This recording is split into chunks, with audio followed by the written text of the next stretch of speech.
Hi friends! What's going on, guys? So we are going to be doing our first official Q&A vlog. A lot of you asked some fitness stuff. There was a few personal questions, so we just went through. We obviously can't answer them all, unfortunately, or else the video would be like 4 hours long. But we did find common trends, and we'll be answering those. Okay, our first question is how do you determine the amount of macros in a serving of food, and how much of each you need to meet your goals? Macros are calories, carbs, fats, and proteins that are in food, and you can count fiber too. Every food has them listed on the nutritional info on the back of the box, or somewhere online. We like to use MyFitnessPal. It's a free app that you can use that you can scan foods into. You can search for foods, especially at restaurants. It's super beneficial. So that's the way that you figure out how many macros are in, a serving of food. In order to determine how much you need, that's a pretty loaded question because it's based off of your stats, your current activity level, your body fat, your weight. You do need help with that. We do have extensive interactive meal plan system that's available for sale. Men and women can obviously use it. Macros can be pretty confusing at first, so for everyone who buys our meal plan system, we actually have videos that go along with it. Josh and myself, we have films that teach you how to track macros, how to meal prep, how to weigh your food, how to calculate what you need. It's an all-inclusive system, so it's pretty neat. Does Josh know how to cook? Because he seems really amazed by your cooking, like he's never had anything so good before. Yes, I survived for 26 years prior to Sarah. Actually, I've been with you for 2 years now, so. You barely survived, though. Barely survived. No, I know how to cook, and I know how to cook really well. The thing is I don't cook as well as Sarah, so I'm telling you, what she can create with little to no ingredients is unbelievable. And yes, that is a sincere reaction from me because it is that good. It is really that good. How can someone take just protein powder, water, and like ground up flour and make like this most beautiful, tasteful cookie with fudge stuff in it, and it has like hardly any carbs? Fudge stuff. I don't know. It's amazing. Having difficulty finding recipes for eating clean for lactose intolerant people. Any suggestions? So we avoid dairy as much as possible. There are literally dairy-free alternatives to basically everything that you could ever need or want for a recipe. Milk, cheese, yogurt, sour cream, butter. There's dairy-free alternatives to all of it. So it's just make sure you're looking in the right place. Most stuff bakes the same. I've been training since October. I have gains in every muscle group except my glutes. I have hardly no butt muscle. Is it even possible to bubble out my butt? Should I train more than once a week? Booty gain. It absolutely is possible to grow a butt. I was not blessed genetically with large glutes. I wasn't blessed genetically with any muscle tone at all, actually. I've worked for years very diligently for what I do have muscle-wise, and your butt is no different. Your butt is no different than any other muscle. You can absolutely grow it. You just might not be doing glute isolation exercises. So if you're not doing things like stiff-legged deadlifts or certain types of lunges or kickbacks or hip thrusts and glute bridges, and you're just doing things like squats or leg press, those are great and they're a great leg workout and your glutes will be hit. But if you're not isolating your glutes, that's like getting confused why curls aren't making your triceps grow, if that makes sense. Was that an okay analogy? Kind of. Your glutes are hit with a lot of the exercise that you're going to be doing on a regular basis anyways, but if that is a problem area, like Sarah is saying, you will need to give more focus on that area. So, like Sarah said, isolation stuff, kickbacks are incredible with weights, really focus on that, and if you can train them twice a week, do that, but you never want to train a sore muscle. So if you're never sore, then you're obviously not training hard enough to begin with, if you're doing isolate kind of style of training. So, and if you are struggling with glutes or any area, we do have muscle-specific programs on sarahbowmar.com. We have glute workouts on bowmarfitness.com. So there are, if you need help, do not be ashamed. I do post a lot of stuff for free on Instagram. However, if you need more help than that, those options are there for you. Ooh, this is a good one. Is it worth lifting when you are obese, or should I just focus on cardio? Yeah, that's a really good question. It's a question that we get a lot. So yes, you should absolutely lift if you're overweight, if you are obese, if you are underweight, whatever goal you have. The more muscle you have, the more calories you will burn throughout the day. That's just walking to your car, that's just sitting on the couch, that's just taking a shower. So the more muscle you have, the more demands your body needs to actually move that muscle. Well, that's the thing. It's another way of languaging this is it goes into your BMR, your basal metabolic rate. So your basal metabolic rate is responsible, which all that is fancy lingo for your metabolism, your basic metabolism. It's responsible for 70% of the calories that you burn every single day. And only 30% of your calories burned every single day is from diet or from exercise. If you really think about that, what are some ways to increase your basal metabolic rate or your BMR? Well, having more muscle, like Sarah just said, will absolutely increase your BMR. And so you will burn more calories in the long run by lifting weights and building muscle than you ever will by just doing cardio. So do both. Well, you should do it all. Diet, weightlift, cardio, get your rest, get your water. Will you and Josh be at the Olympia this year? Unfortunately, we won't. The Olympia holds a special place in our hearts. It's where we got engaged 2 years ago, yes. However, we will. It's very prime hunting season, especially out west. So, unfortunately, we will not be at the Olympia this year. I'm sure we'll make a trip out to Vegas, but we're always at the Arnold. That's our obviously expo that we don't miss, as it's 12 minutes away from our house. As much as we would love to go, we cannot be in two places at once. Let's see, I never feel like eating in the morning, and when I do have breakfast, I maybe take a few bites, but I'm not hungry. Are shakes a good alternative? Yes, I pretty much always do shakes in the morning, or I drink eggs. If we don't, I love breakfast food, so if we're not going out to eat breakfast somewhere, I'm just doing a shake because I'm half asleep and don't feel like making anything. I don't feel like doing dishes, so I'm not going to cook anything, and our protein is freaking delicious, so I want to drink it for every meal.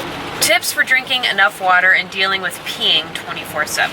I like drinking water, just knowing that your body is comprised of almost 70% water and not coffee or Diet Coke or Monster Energy drinks. You feel so much better drinking water. As far as the peeing thing goes, I think your bladder gets used to it. I'm not going to scientifically say your bladder will exponentially increase the size. I don't know. But you pretty much just get over it. If you have to pee a lot, you could wear a diaper. Well, the thing is usually people that don't drink all the time, they start drinking water all the time. Their bodies, because they don't drink water all the time, are naturally holding more water. So when you start drinking all the time, not only do you have an excess of water coming in, your body has also an excess of water on it. So then you got all this epic peeing happening because your body's getting rid of the excess water because you're obviously drinking enough now, and then you're obviously peeing from all the water you're drinking. So you're getting the double whammy there at first. So it's not going to be like that forever. It's not like that forever. Yeah.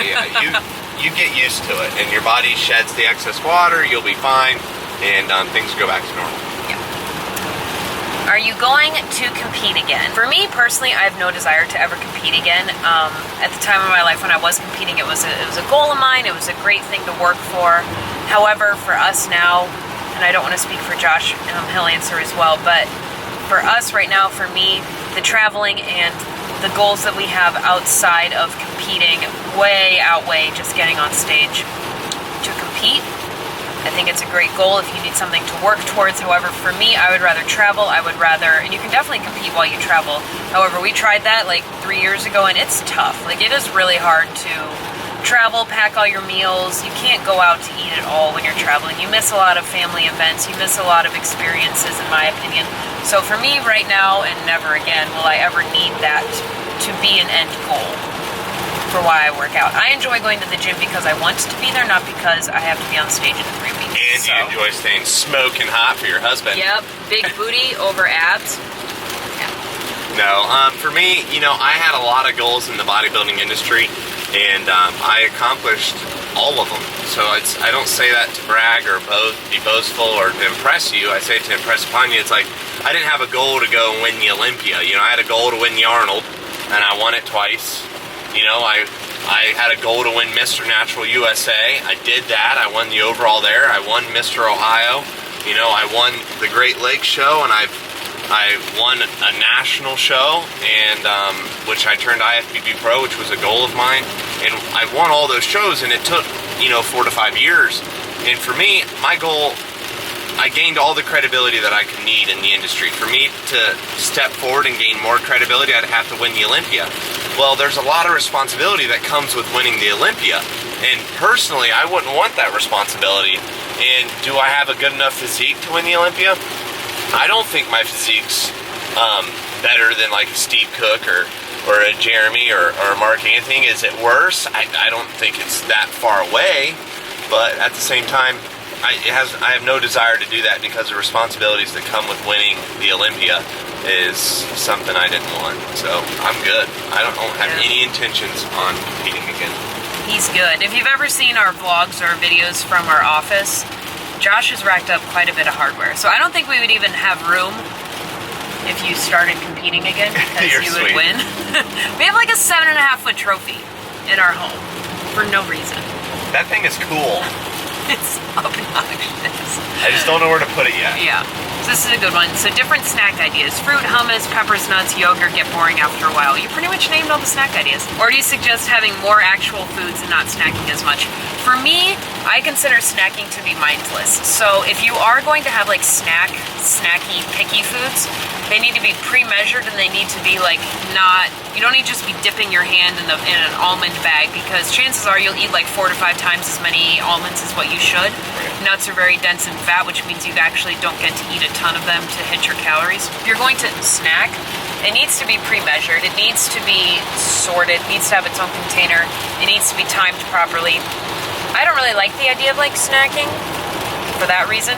I would just rather have like more small meals throughout the day. That's just me. Next question. Do you guys plan on having kids and anytime soon?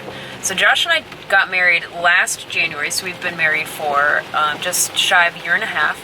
And for us right now, we're quite selfish. We really want to get, all the traveling that we want to do when we're young out of the way. We want to continue to build our businesses so that when we do have kids in a few years, it'll be pretty relaxed in terms of business. Will obviously always still work, but we just want to get as much of the foundation done right now when we don't have kids. And we have Tom and Jerry. Yeah, and they're a handful. We have our fur babies. But I do want twins. I really, really, really, really, really want twin boys. Me too. And both my grandparents are twins, so. Easy way to change bad eating habits to healthy eating habits. I'll give my 2 cents. You need to throw all your bad food out of your house away immediately, or give it away or something, because if it's in the house, that's all you're gonna think about is that bad food. So that's my number 1 tip. Well, I mean, at the same time, what you focus on is exactly what's gonna be your greatest challenge. So you could focus on not eating the food that's sitting right in front of you every day, all day long, and you see it every day, and it reminds you how tasty it is, and you're going to make that so much harder on yourself. So like Sarah said, you got to get everything out of the house. Why have kids? Well, then that's going to make things more challenging. They shouldn't be eating that food anyways. Kids don't need Pop-Tarts. They don't need sugary-filled cereal. I mean, come on. All you're creating is bad habits for a child that eventually is going to grow up and want the same kind of foods, and then you create this vicious cycle. So, again, I'm not giving you parenting advice, but I'm just saying, if you take all the bad food out of the house, you don't see it, you're not reminded every day of how good it is, and you replace that with other food, then you're going to be set. Because at night, when your willpower's low, and you're sitting there like, I need something, and you go to the fridge and all you have is pickles, that sure is a heck of a lot better than a big bowl of ice cream. So, that's my 2 cents with that. I like it. How do you get over a weightlifting plateau? For instance, I've been lifting the same weight for particular muscle group and can't seem to go higher than 10 reps for this weight, and it's been about a month. My personal opinion is a month isn't really enough time, especially if you're a female and you're not running any tests, which you should not anyways. It might take longer than a month to increase the weight. It took me a few years to progressively increase weight and say just bicep curls, and my deadlifts, it's been 3 months that I've been on the same weight. But You always want to be changing your rep sequence. You need to be, start doing supersets. Again, change the rep sequence. If you can do X amount of weight for 10 reps, try to increase the weight, but do 5 or 6 reps. It boils down to your body's only going to adapt to a change that it has to. So if there's not any noticeable change in the environment in terms of stress, then why would it need to adapt and be stronger? So again, your body will only become stronger if it has to. So if you're training the same style, same way, your body's already adapted to that style and that way. So there's no reason for it to change and get stronger. So change that style and you will watch your body grow and develop and not hit those plateaus. But if you're a seasoned lifter and you've done all this, then you may be hitting genetic plateaus, but it's highly unlikely. Just change your rep sequence. It'll be good. How can I be eating in a deficit and not losing weight? So weight is not a very good representation of progress. What is? Great question. Start measuring your body fat. Start measuring how your clothes fit. Start measuring based off of pictures that you're taking every 2 weeks. Start measuring based off on how you feel, on inches. Weight should be the last thing that you're using to measure your progress, in my personal opinion, because you're gaining muscle, you're losing weight, it might be at the same rate. Body fat's the best way to go. Weight, the scale is only showing you your relationship to the earth via gravity. It doesn't matter if you're bloated that day, it doesn't show if you've gained muscle, it doesn't show any of that. Females can fluctuate up to 5 pounds a day. So I usually lose at 5 pounds a night. Yeah. Just from water loss and everything else. And so it's, again, everybody's different. But my 2 cents on the weight scales, again, if you're going by weight or by body fat and you're not losing any fat and you're not losing any weight, you're not seeing any changes, and you think you're in a calorie deficit, odds are you're probably not, and you're consuming. Might not be.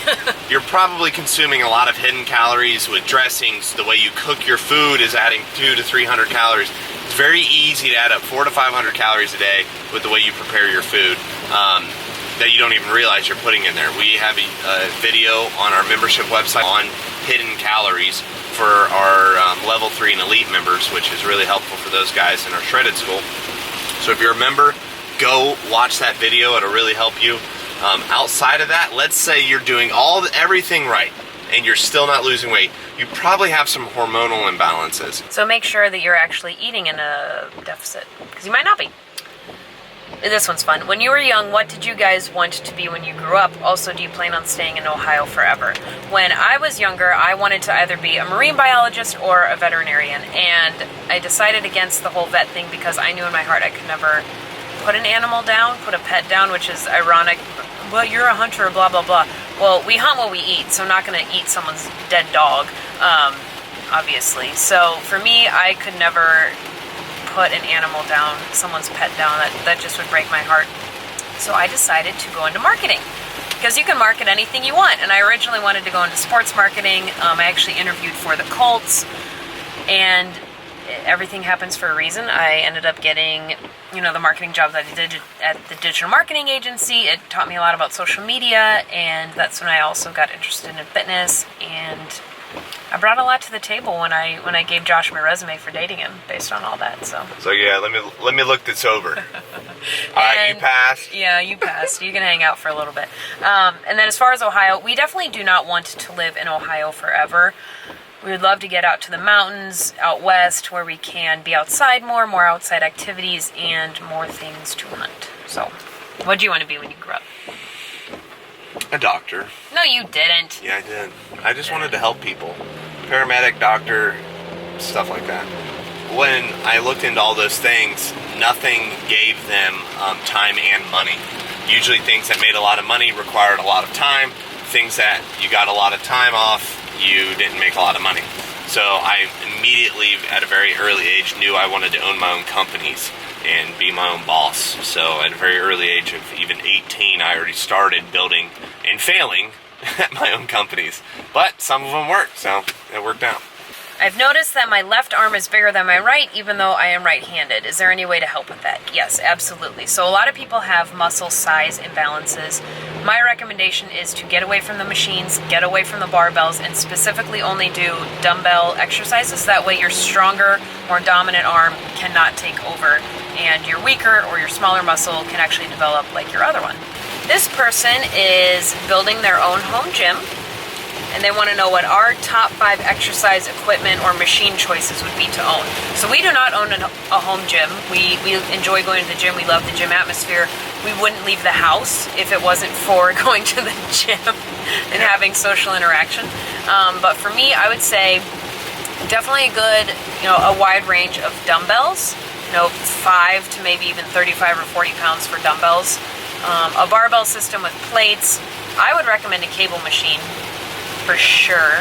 I just think barbell with plates, you can get so much done with that. Cable machine, you can get so much done with that. Bands, TRX band.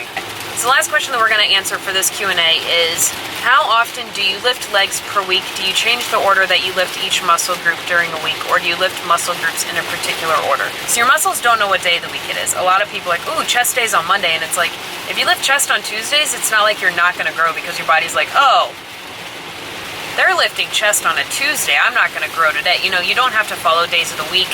You will drive yourself loony, because one day it's inevitable you're going to miss over the week, and you're like, well, legs was Wednesday, and now that it's Thursday and I skipped Wednesday, what am I going to do? None of that. None of that. For me, I lift each muscle group that I am working out once a week, take 1 to 2 rest days, and then start over. I go on that. So I'll do glutes, shoulders, back, arms, and abs. Yeah, glutes, shoulders, back, arm. Not in that order, but that's just the group of muscles that I work per week. So that was our first Q&A vlog. It was super fun. You asked, we answered. And that's how it's going to work. Hope it was helpful. We had fun. We're going to go eat now.